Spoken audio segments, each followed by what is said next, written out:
Hello, welcome to PODnas. This is a sports show with a Cajun flair. Today on the show, we are going to be going over the Saints' schedule. My name is Daniel Hawks. Right over there is Jared Roser. Today is going to be a good day because football's almost here. I'm pointing in the right direction today. It's going to be great. And that was organic. Wow. Jared, how are you doing? I'm well, man. I had started to wonder, do you point the wrong way on Yeah. purpose? Yeah, I've been doing that as a bit for the last, 10, 15 episodes. So was this a mistake? Did you point Yeah. the right way on accident Yeah. because you're that sleepy on a Monday morning? That is absolutely it. That is 1000% what happened. I was surprised just as much as you and your little eye tick up at that that I did it correctly. So I don't even know if I could do it again. I can't see. I can't even. Oh, but And now we're going to talk about if the Saints are pointing in the right direction entering the 2024 season. listen, that was the best segue that we may have ever had in Podnas history. All right, and it comes on a It was day. it was a low bar. Yeah, it was a low bar. It comes on I was going to say a day that is very much a day. So we are going to get started. And speaking Football's of low back, bars, a baby. lot of Saints fans are not real excited about the outlook for Yeah. this season. So before we get into this, I know I have some very bleak thoughts about what I think the Saints are going to do this year. What are your feelings on the team in general? Do you have any outstanding thoughts before I get into my somewhat soapbox? I guess. Yeah, I mean, I wouldn't say they're outstanding. I have a couple of thoughts. I think their 7.5 game over under right in the middle of being a 500 type team is, and we'll get into shortly some of the game by game schedule stuff. I think it's fair. And I look at the schedule and just from a big picture, there are so many games on here that I feel like should be so winnable that I look at them and say, man, like could they win 10 games? Could they win 11? But having watched this team the last couple of years, I have no level of confidence they will win most of those toss-up games, and that 7.5 game over under becomes more worrisome for me than it might have 5 years ago under some different leadership for what it's worth. And I mean, both staff wise and some players on that roster, but I'm just not overly enthusiastic about the outlook. I'm excited to watch how it goes and see it play out on Yeah, the field, but I've in the got I've got no confidence in that Dennis Allen isn't going to lose this locker room, especially with the way that he's already just kind of every time he talks to the media, he just makes a point to tell everyone how much he just doesn't like Kendre Miller. And I feel like just openly throwing players under the bus like that is just an easy way for this locker room to get lost. And once the locker room's lost in the NFL, like all bets are off. And yeah, he's just not a good personality. That with the fact that they're stuck with Derek Carr when that insane contract. And I was talking with someone yesterday about this while I was working. I was bartending, and they were like, "What are your thoughts on Derek Carr?" I was like, "I'm just not a huge fan." He's like, "Well, he's not that bad." He goes, "No, he's not. He's a perfectly serviceable NFL quarterback." But there are a bunch of times last year when I watched Derek Carr, instead of maybe taking a shot, maybe I'd rather you maybe that interception number be high because you tried to put the ball and to keep a drive alive. You just rolled out and threw the ball away to kind of pad your stats. So you look at the stats and they're not bad. I think he had over 3,000 yards last year. I think he has had more touchdowns than interceptions. But when you watch it game to game, it's not fun. It's not a fun watch. And when I'm openly rooting for Spencer Radler to just jump down this dude's throat if he starts sucking, and or Taysom Hill to come in and spell him as the quarterback. you're So hoping for a Spencer Rattler QB1 beyond the lights I situation. would love that. I would absolutely love that. All Let, right. let me ask you this, and we're getting off more in a conversation before diving into the schedule than we planned, but I think is worthwhile, good stuff. How much of the distaste for Derek Carr as a Saints quarterback do you feel like is still a contrast of the Saints fan base just being so used to Drew Brees and Sean Payton for so long that it's tough to cope with not having one of the top few quarterbacks in the league. I mean, that's definitely it. It's I think on a much slight or much less level than like what they're going through in New England right now. But with New England, they've at least embraced the tank. I Mm-hmm. think because the NFC South is always such a winnable division, that the Saints or the Saints front office has not done that. And I would much rather like go to bags on the head for like a year or two and have been able to, maybe have been in the running for a Drake May, Jaden Daniels, Caleb Williams this past year, than go through the 8-8 BS that all Saints fans kind of went through last year. Um, Yeah, that's kind of where Especially, yeah, like last that's year I got burned. I got burned on a easiest schedule in the league. Oh, I'm gonna make a bet that Saints are gonna win this division because the NFC South is like inept at having one person go on a run. It's always someone different. yeah. And then I got absolutely burned and tanked by that. And yeah, Tampa Bay played a lot better. Baker played a lot better than anyone expected. But it's not like Tampa Bay ran away with the division anyway. All right. It's still like the Saints had a shot week after week, and it just felt like they kept on disappointing. Disappointment was the name of the game last season. Yeah, that's exactly where I've been. Is you mentioned the division, the context of being in that division, and every year, this year included, I look at the schedule and I can easily convince myself, man, this team has a chance to be a 10 or 11 win type team in a division that you might only need 8 or 9 wins, depending on how some other stuff shakes out to get out of. And so I delude myself into thinking they're going to win some of those swing games. They are as likely as anyone to come out on top of that pile that's so full of parity typically and has new winners all the time. But Well, I mean, go. I was I going to was say gonna say, let's start getting into it. yeah, I was gonna say we'll get into it, and that alludes to a little bit of the easy back half that the Saints team is going to have. So let's get into it. Week one, they're gonna start at Carolina. It's gonna be a home game, starting off at home. Super winnable game. I am gonna put this as a W for me. Um, I do think Carolina is going to be a little bit better. There's not a lot of space to get worse. So, the Carolina Panthers have been very White Soxy of recent years. So, I'm putting that as a W. I think it just is what it is. Carolina is one of the bottom feeder teams, and while I don't have high expectations for the Saints this year, I also don't think they're that low. Yeah, I really hope they win both those Carolina games and especially the home game to start the season. I think that game is one of, if not the most winnable game for this team, is certainly in that top tier of 3 to 5 games where they should win that game. Yeah.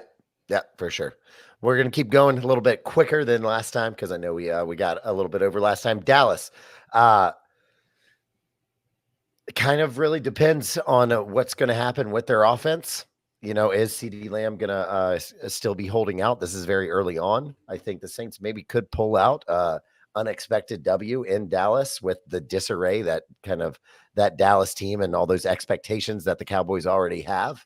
And you know, I've seen the Cowboys struggle, and they don't have a lot of depth. Brandon Cooks is injured, so you're going to be going with Jalen Tolbert and a bunch of ragtag group of pass catchers. Maybe lean on Ferguson a little bit more. Zeke Elliott looks like an old man at a pickup basketball game every time he gets done, like because while he doesn't have all the miles on him, like he's definitely up there. All right. And then we're definitely on the back half of his career. And besides that, you've got a really tiny Deuce Vaughn. I don't know. I think it could just be favorable. That being said, Micah Parsons could just take over the game and the Saints offense could maybe not do anything. And then that could be an L, but I'm going to go as a W for now. Yeah, that Micah Parsons piece worries me as much as we've worried about the Saints offensive line throughout the course of this preseason lead up. I am happy that they get the Cowboys early because of everything you said going on with CeeDee Lamb and whatnot. And even when they get that sorted out, is there any sort of a delay in terms of him really starting to hit his stride? So I'm thankful that game's early.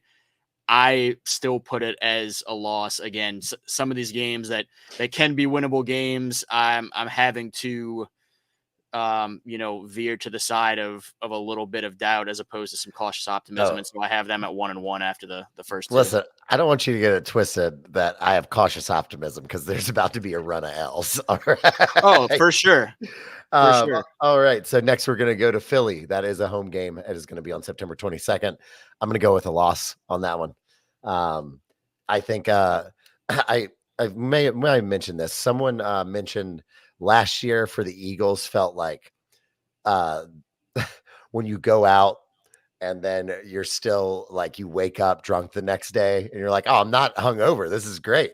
And then like noon hits and you're like, oh my God, this is the worst thing that's ever happened to me. And that was like the Eagles Super Bowl hangover last year. They were 10-1. They were feeling great. And then the hangover hit. And it's like, oh no, no, it's the worst. So I always believe, I think for the same reason, the 49ers this year, and that's a whole completely different thing that could happen to them as well. But I think the Eagles come back, especially with the additions that they've made, and that they're just one of the best teams in the NFL this year. And I'm not alone or new in saying that. So Yeah, same. I think the Eagles are among the top teams in the NFC for sure. I think the Saints potentially, with that being said, have a better chance in this game at home than they might get credit for going into it. But I still have the Eagles coming out on top and the Saints falling to 1-2. yeah.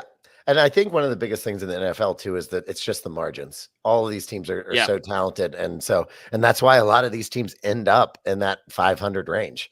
I think the NFL builds it to do that. So, and that's again, not a new take. Next week 4, Atlanta, at Atlanta, it's going to be a noon kickoff. I'm going to go with another L here, just with it being at in Atlanta. I think with the rivalry game, having that home field is just so important for either team. I went with a win here to even the record back up at 2-2. Just as the Saints have a tough early season schedule, so do the Falcons. They start with the Steelers, have to go to the Eagles, and then at home against Kansas City the week before. And so this will be an interesting kind of pivotal game for both of these teams early on, with a lot of the new faces and key spots and what we're watching from the quarterback situation and whatnot in Atlanta. I'm thankful that the road trip to Atlanta is the earlier in the season game between the two teams, and I'm hopeful that the Saints can go out there and get a win. Both of these teams have obviously done a great job at times of playing spoiler on each other's home fields. There's just so much familiarity there. Last season, both the home teams won, and I think at some point that trend's not gonna last for very long. All right. Kansas City is going to be next. We are looking at October 7th. That is going to be a night game. Is October 7th? Do you have a calendar up? That's a Monday night football It's a game. Monday. Yeah. That's a Monday night football game. Okay. So yeah, Monday night. Monday night we get to watch Patrick Mahomes beat the Saints on national television. With hey, maybe Eli Payton will be able to get me through that game, so I don't have to listen to Joe Buck try to come up with things to say as the Kansas City Chiefs do what the Kansas City Chiefs do. Yeah, I don't have a lot to say about that. I don't see the Saints going up to No. KC on a Monday night football game and winning. The only caveat to that is it would be the perfect opportunity for them to reel us all into some delusion early in the season with this. Well, they beat the Chiefs. How did they beat the Chiefs at some point? But that team should be real good again, as they have been annually for quite a while now. Yep. So not much to say. The Chiefs are real good. Book it. That's my take. Next, we've got Tampa Bay, October 13th. Again, another noon kickoff. That is a home game. I'm going to go stop the 3-game skid. I'm going to say that Baker Mayfield isn't going to do this 2 years in a row. I think they will regress a little bit. And I think the Saints are good enough to come out there with a W. Yeah, I agree with everything you just said. And honestly, on kind of the flip side of what I had mentioned with the Falcons dynamic last year, the two road teams won in this Bucks Saints series, and that's not going to be something that maintains for a particularly long period of time. This is another one of those games, not quite to the same degree as that opener against the Panthers, but I feel like is fairly high on the list of beat these Bucks at home if Yeah. you want to have a decent season. So I have them winning that and drawing back even at 3-3. And hopefully we get to see some more Mike Evans, Lattimore shenanigans, because that's my favorite. That's the only reason why, not the only reason. There are a lot of other reasons. It's a big reason of why I continually am very invested in this series in particular. Next, October 17th, we've got Denver. Sean Payton. That is also going to be a 7:15 game. And at home, Sean Payton is coming back to the Dome for the first time since the Saints fleeced a pick for a trade for a head coach. Super winnable game. Denver's in their rebuild mode. Bo Nix is still going to be figuring it out. And as an LSU fan, I've watched a lot of Bo Nix, and I know he did great things at Oregon the other year. I don't have a lot of faith in him. I hope I'm wrong. You're not a believer? I'm not a believer. I'm not a believer. I wish the kid the best. Whatever. I don't dislike him. I just have too many seared, really bonehead plays at Auburn burned into my head. So I think that's an easy win. I just please win this game, Saints. Yeah. The thing that worries me is it's that short week. They're coming back on a Thursday to host that game. And I don't know that the Saints have been great. I haven't looked at specifically on Thursdays after Sundays type games, but looking at some of the short week game stuff, it seems like the Saints have not been great with that, even compared to other teams where it's always a bit of a challenge. But that worries me. Just please win that game. Yeah. I think also it being prime time, it being that Thursday night game, and the Dome will always get up for a big a big game like that, especially with the added, hey, our old coach is coming back to town. Our ex is coming to town. We got to make sure that we look that, hey, I look my best and that I want them to really miss what they had here. Okay. If it's that kind of game, I think hopefully the Saints get up for it. Please, like we said, just please do it for us. It should be a great atmosphere, and that should help certainly. So hopefully, yeah, that's a win. And next, they're going to go out to LA to play the Chargers. While I do think I think this is a winnable game for the Saints, I'm just going to go that I think Harbaugh is a lot better coach than Dennis Allen. And that's where I'm going to lean with this pick. Yeah, same. I think that's an interesting game to watch. One that the Saints can win despite being a long road trip and whatnot. And on the flip side of what I just said, they're coming off of a previous short week and now have a long week of preparation for that. But I don't love them going out to what should be a much more physical Chargers team than what we typically see. I just have a lot of confidence in Harbaugh, who we've seen not only win at Michigan for these last several years and make history there, but was a very successful NFL coach before going back to his alma mater. Absolutely. Next up, November 3rd is going to be at the Panthers, noon game. I'm going to go with a loss here. The Panthers played the Saints very tough last year in both games, and the Saints had to really work and fight to get out. And I think being at home, I know that they have Deontay Johnson now. They got Xavier Leggett. Bryce Young has looked much better this preseason. I don't think it's outlandish to say at all that he's going to have a much better season than he did his rookie year. Because I do think that the kid's super talented. So I'm going to go with the L here. Surprising L, one that I hope doesn't happen. That I do think the Saints are a better team. But again, I think there could be just some lapses. And especially if, they've gone on a 3-game skid before this by my schedule. if that locker room's getting close to getting tossed at this point, then like I think you could see some people. So when is the trade deadline? I always forget when the trade deadline is in the NFL, but Yeah, I'm not sure. especially if they lose that Bucks game on October 13th and then it's 4 games in a row instead of 3, I don't think it's out of the question to say, hey, we might start selling off some people. Let's get rid of Kamara. Let's get rid of Lattimore, Cam Jordan. Let's get them to contenders that are maybe going to send us some picks for the future. Can't really do much with Derek Carr's salary, but yeah.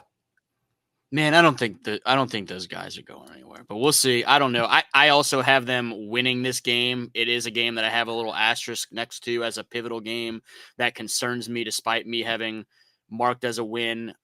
You mentioned even when teams have been bad in this division, are often it's often more competitive than the better team would like to see, as we saw last year.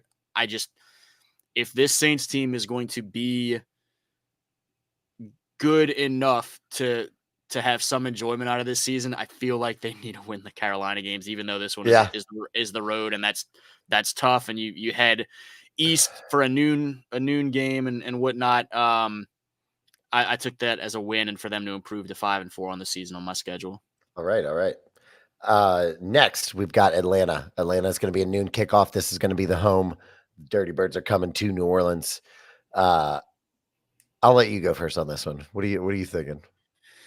I mean, back-to-back games where I have that asterisk written, and I mentioned before, I am glad that the road game to Atlanta gets knocked out of the season earlier, when hopefully the Falcons are still figuring themselves out a little bit, and that you have this later season, mid-season game being in the Superdome. I marked it as a win, which at this point, to be feeling good about the season, I now have the Saints sweeping both the Panthers and Falcons, which feels a little bit far-fetched, and it might just be wishful thinking, homer vibes as much as anything else, but I have them winning in early November at home against the Falcons and improving to 6-4.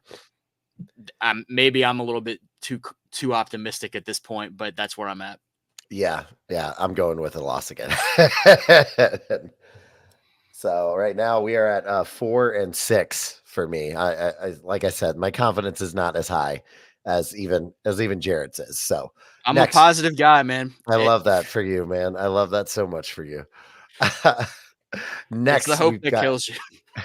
exactly. I'm very Ted Lasso about this season. I'm in my Ted Lasso era. November 17th, we got Cleveland. They are coming to New Orleans. Cleveland has one of the best defenses, has had one of the best defense for the last couple years.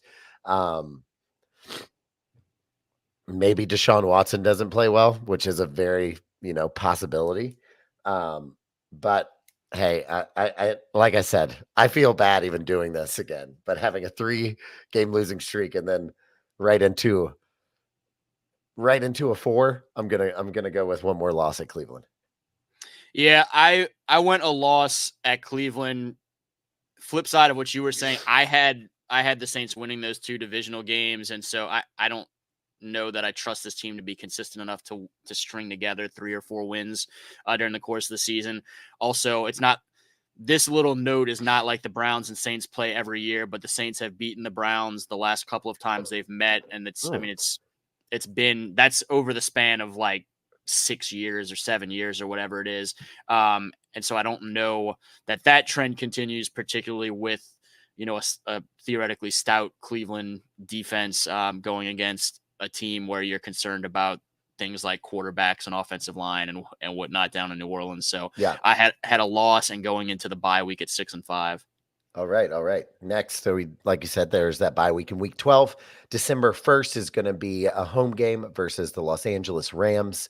I'm actually going to say I always kind of like teams after a bye. A lot of time and by this point in the season, who knows if Puka Nakua and Matt Stafford are playing, or maybe even Cooper Kupp. That is a Yeah. team, and Kyron Williams too. That teams, and they're shifting from Aaron Donald being like the lead on that defense. So there's some question marks on that side of the ball. And then also like it feels like one of those teams, like they could be really good if everything goes correctly. So I'm not betting that, especially, I'm much more willing to bet everything to go to correctly for like a 28-year-old quarterback and like a 25-year-old receiver. But when the quarterback is pushing 40 and your best receiver, who was hurt all of last year. He said Cooper Cup says he's feeling a lot better. And I truly believe that dude's a health nut. Dude does everything for his body that he's supposed to. Was literally took Puka Nakua to work out this summer, and for a week straight, Puka Nakua said that he threw up every day after working out with Cooper Cup. But on the flip side, Puka Nakua has been dealing with injuries all off season, things like that. And if it's I don't know who the backup for the Rams are, like Brett Rippon or whoever it may be, like someone from Townsend. If they're throwing the ball and it's only Cooper Cup going, then I think the Saints could actually take that game. Yeah, I mean, just in the big picture, the Puka Nakua just being so banged up going into the season worries me if I'm pulling for the Rams at some point or looking at my fantasy team or whatever the case may be. Just like you said, coming off the bye, I like that aspect for the Saints. The Saints have won 4 out of the last 5 against the Rams in New Orleans, and the one that they lost was the one where they were robbed in the playoffs, and so they've sustained a nice little bit Why of did you success. bring that up? I'm just saying. Why'd you bring that up? Because they have owned this series in New Orleans, and the only way the Rams have won is by officiating errors. And so I think there's something to that. I don't know what it is. And as much as I referenced in some of the divisional stuff that I don't know how much trends are going to hold for very long, that dynamic has been a little bit more consistent and a little bit more interesting. It won't last forever, obviously, but coming off the bye against a Rams team that we think has a chance to be good, but don't really know necessarily, I did give the Saints a win and improving to 7-5. All right. And we have got 5 games left. We're going to move through them pretty quickly because, the next couple, I'll actually, if you're down with this, I'm down to put the next 2 together because I think they're both it's teams that are worse than the Saints. New York and Washington, December 8th and 15th. They were both new games, New York being in New York. Washington is at home. Jaden is coming back to the Dome. Got a lot of reunions this year. I like it.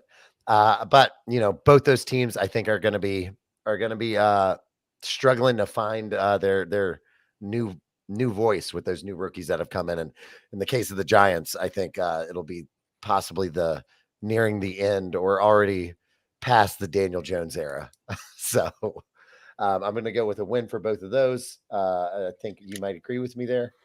I put that initially. I don't have a whole lot of confidence in the Saints going to New York in December and winning, even against a Giants team that I don't think is going to be very good. The trips to the Giants, I feel like, have been a pain in the ass for the Saints, even better Saints teams. And so I ended up changing that one, pivoting that to a loss, despite the fact that should be an extremely winnable game. The same time, that Washington game I did mark down as a Saints win, but we'll see how it goes. I mean, the Saints defense hopefully should be good enough to deal with a rookie quarterback, despite the fact that I think Jaden Daniels is going to have a fairly electric year from a statistical standpoint. I think Washington is still trying to, build from the ground up at this point. And so I don't think they lose both those games by any means. I think they're both winnable games, but the trip to New York concerns me. All right. So just to recap, we do have a loss for the Giants there. I mistakenly thought that you would you'd go with a W there. My bad. Next, we're gonna go with the Christmas time game. It is you're going to Lambeau in December. Green Bay, December 23rd. It is going to be a 7:15 game. I don't think there's any way that the Saints win this game. I just Monday, December 23rd. It might take a Festivus miracle to go up to Lambeau and get a win against a team that is being billed as one of the most exciting ascending offenses in the league and certainly in the NFC. And so always tough to win at Green Bay, late in the season for sure. And I have them dropping that. Yep. Next, we've got the Raiders at noon, week 17, December 29th. New Year's Eve-ish almost. I'm going to go with a W here. I think even what we were talking about with Washington and New York, that the Raiders are in a tier below that. I mean, there's just at least Washington and New York both have a little bit of direction. New York maybe a little less so. But the Raiders are. I feel bad for Brock Bowers. That's how I feel. Yeah. So I think the Saints take a W on that one. Yeah, I agree. I think the Raiders should be not a great NFL football team this year. Yeah. Far from it. And you have a home game, holiday time that hopefully the Saints win. All right. 1 second before we get on. I'll just cut this out. All right. And lastly, 1 second. Last game of the season does not have a time on it yet or a date. We're not sure where it's going to be. It's in that last week. It could be flexed if it has some playoff implications. It is Tampa Bay at Tampa Bay, and that's how the Saints are going to close out their season. I'm going to stick with a loss on this one. That's where I'm going to be, and I'm going to end the season at 8-9. It's kind of what I think. It's kind of it's right where they are. It could be worse than that. Could be 7-10 if they decide to just beef it versus the Raiders, which could happen as well. But that's where I'm ending up. Yeah, as optimistic as I've been in some spots over the course of this schedule preview and have them going into that last week already with 9 wins, have them at this point on my schedule having won all of those divisional games to this point to get there. That's asking a lot for a team that's going to be a middle of the pack team, it appears. And so as much as the Saints showed as recently as last year, they can very well go to Tampa and win. I don't have them finishing the season strong on the road and dropping to 9-8 in 2024. Look at us. You're glass half full and glass half empty, and literally on the perfect. So that means I'm gonna end at 8-9. Jared's gonna end at 9-8. I hope you're the victor in this one, unlike our college football. Yeah, draft. I hope I'm undershooting it. There are a lot of games that I'm marked as losses that I think they very well can win. The flip side of that, there's certainly some games that I'm marked as wins that they very well could lose. It's just, I mean, the nature of sports in general, but certainly the NFL, where you talked about just sort of the parity of the league and winning on the margins. And this isn't a team that I'm overly confident winning a whole lot on those margins against other teams in a similar tier or tier just above. Yeah, I very much think that has to do with, I mean, a little bit of the coaching. I mean, I feel like to me, Dennis Allen is not a motivator of men. It does not seem like he's a great great defensive coordinator, but like there was always even the Sean Payton teams that would end at 8-9, 9-8. They would be frustrating to watch. And there was always a sense of optimism that they knew where the direction was going. And I would just love to be proven wrong and see that the direction of this team, that there is a clear one, and that it isn't just like being okay with mediocrity or, being okay with the middle of the pack. So that's what I'm kind of looking for when I'm going into watching these games, and hopefully I get to see it. I hope I get to eat crow a lot. So yeah, same. I just don't have that same, it's almost the swagger dynamic. Don't have that we had with the Saints for quite a while there. But I'm hoping to be kind of proven wrong with that and see some real strong vibes built instead of the alternative. And we'll see how that goes. We'll keep you updated as we move through this football season, because that's what we do here at PODnas. I don't have anything else. Do you have anything you want to say to the people before we get out of here? Not really, man. I mean, we've said it a couple times now, but it's football season. I mean, college stuff has already started with week 0. McNeese State has already had its hearts broken.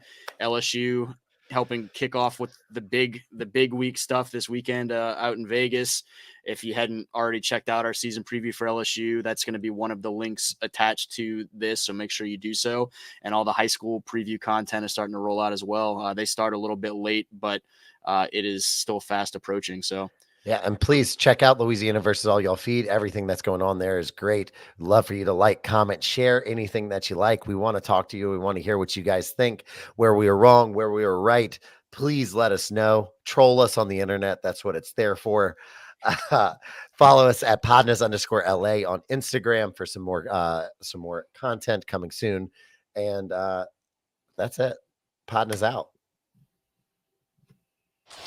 And it's a ticket talking Mazda for the biggest. That's a comma and a comma and a comma. Gotta get it. I've been comma and a comma and a comma. Gotta get it, get it, get it, get it. Comma and a comma. Gotta get it, get it.